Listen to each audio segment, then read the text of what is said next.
ただいまとワンコです。今回はビーパル2022年12月号付録バンブー極うま肉カッティングボードをご紹介したいと思います。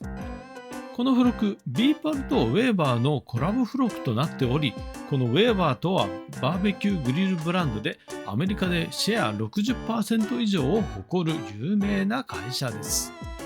そんなコラボ付録とはどんな感じなのでしょうか。レビューしてみたいと思います。せーの。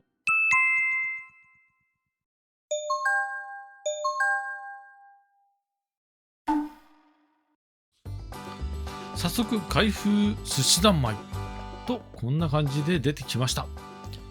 付属品はなく本体のみです。第一印象としてはこじんまりとした少し小ささを感じました。しかしながら厚みがあり、折れるような心配もなくしっかりとした印象です。ではビニールを破ってサイズなどを測っていきたいと思います。材質は硬さに定評がある竹の修正材を使用しています。こちらサイズですが、厚みが約 8mm と結構分厚くて重厚感があります。またサイズが縦 15.5 センチ、横が約 24.5 センチ。また B5 より小さく A5 より大きいサイズとなっています。そして一番気になるのがボードを取り囲む深い溝。この溝の深さは約 3mm。そして溝のサイズも約 3mm。例えば肉やハンバーグなどを置いた時に出る肉汁などはこの深い溝の中に入ることで外へ出ないような工夫がされています。また表面には塩、胡椒、タレの調味料を入れられるスペースが設けられています。また手で持って移動するときに持ちやすいサムホールがあり、しっかりとホールドできそうですし、かけたりできるので便利な構造となっています。また裏返すと真っ平らになっているので、まな板としても使用できる優れものとなっています。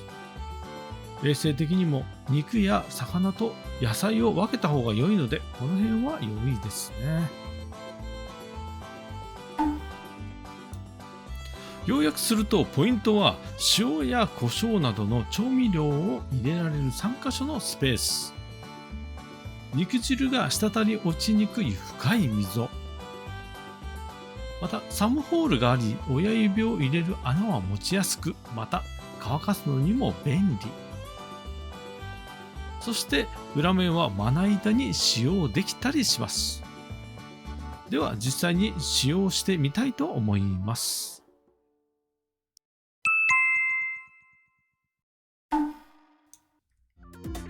使い始めの時はまずオイルコーティングを施してから使用しましょう。オイルでコーティングすることによりカッティングボードを汚れや傷、乾燥から守ることができます。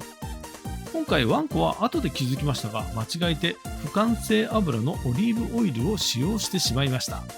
皆さんはエゴマ油やアマニ油などの完成油を使用してください。では実際のオイルコーティングのやり方ですが、布やキッチンペーパーにオイルを染み込ませるか、ボードに直接オイルを垂らしてボード全体に油を塗り込みます。溝や調味料スペースがあるので、そこもじっくりと油を塗り込んでください。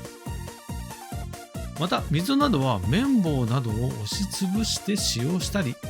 クッキングペーパーを溝に当てて包丁の切っ先から峰の部分を利用すると簡単に油が塗れて便利です。そしてある程度染み込んだらベタついていても良いのでさっと拭き上げます。そして木目が縦になるように立てかけるか吊るして一晩乾燥をさせます。これは木目を横にして立てかけると木が反ってしまうからです。で、一晩ほどするとベタつきはなくなり、オイルが浸透して油染みや汚れがつきにくくなります。また長年使用しているとカッティングボードがパサついてきたり汚れが発生したりします。そんな時は紙やすりで表面の汚れなどを落とした後、改めてオイルコーティングをし直すとまた長く使用できます。アフターケアって結構大事ですよね。では実際にカッティングボードの上で食材を切ってみました。実際にキノコを切ってみると、このボードの硬さがリアルにわかる感じです。ボードに包丁が入りにくいというか、硬いんですよね。ワンコの家のまな板の材質がプラスチック樹脂でできているまな板なのですが、このまな板の上で食材を切ると包丁がスッと通るのに対し、カッティングボードの上で食材を切ると硬いので包丁が嫌がっている、刃こぼれがしそうな感じがしました。これ調べてみると、まな板とカッティングボードの違いがあるようです。まな板に使われる素材は木材やプラスチック、ゴムなど様々なものがありますが、特徴としては柔らかくて包丁への刃当たりが優しいという点です。同じ木材のまな板でもヒノキ、イチョウ、ヒバなどがよく使用されています。ヒノキなどは防虫や抗菌作用に優れていて、雑菌が繁殖しにくいなどが挙げられます。ではカッティングボードはどうでしょうか。まな板より硬い木材が使われているのがカッティングボードです。これは欧米などの食文化が違うことが起因で、欧米はパン食の文化が普及しているので、ブレッドナイフなどのギザギザした刃でも傷がつきにくい、硬くて頑丈な木材が使われていることに由来します。そのためカッティングボードをまな板代わりに使うと、包丁への刃に負担がかかり、刃こぼれの原因になってしまうのです。このことを理解しながらカッティングボードの上で調理すると良いのではないでしょうか。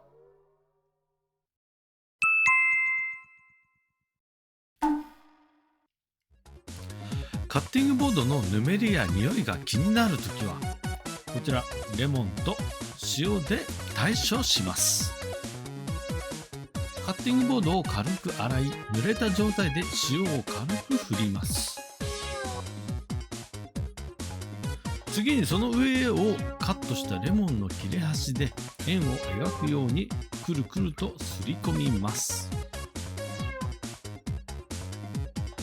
塩が研磨剤となってぬめりを落とし、レモン汁に含まれるクエン酸の殺菌・消臭効果で汚れや匂いを取ることができます。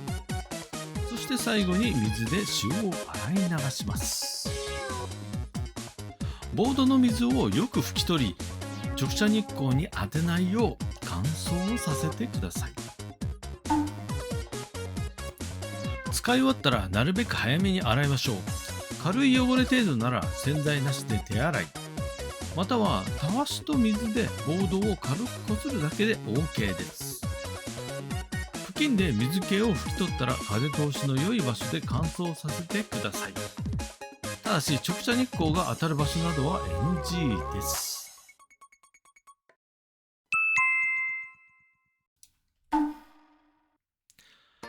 いかがだったでしょうか。正直ワンコはカッティングボードなんてまな板と一緒やろと思っていましたが、まな板とボードは硬さが違うなんて全く知りませんでした。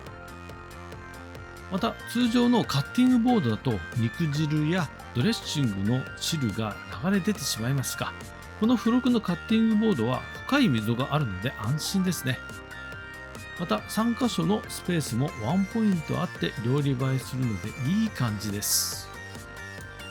今回のビーパルとウェーバーのコラボ付録バンブー極うま肉カッティングボード、おしゃれで機能的な一品でした。